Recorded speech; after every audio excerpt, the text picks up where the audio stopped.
Before a regional wage board na ma-regionalize, ang batas, ang pagtataas ng sahod natin, national wage ang Yes. tatakda. Kaya kung magkano sa Metro Manila, gano'n din sa probinsya.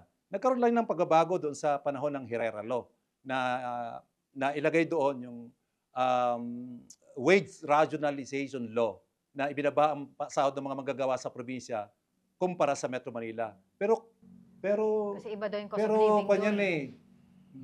Madudulas ako eh. Sige lang. Go lang po. Kalokohan yan eh. Kalokohan yan. Dahil ang pakinabang lang yan sa mga big business na may mga branches sa probinsya. Nakakatipid sila sa gasto sa kailang sahod. Samantalang before, noong pantay ang sahod ng mga manggagawa sa Metro Manila at probinsya, gumanda naman ang negosyo eh. Katunayan, number 2 tayo sa ekonomiya ng buong Asia. Eh ngayon, ginawa nilang pinahirapan nila yung ating mga manggagawa sa probinsya. Kaya dapat yan ipantay natin. Ipantay natin.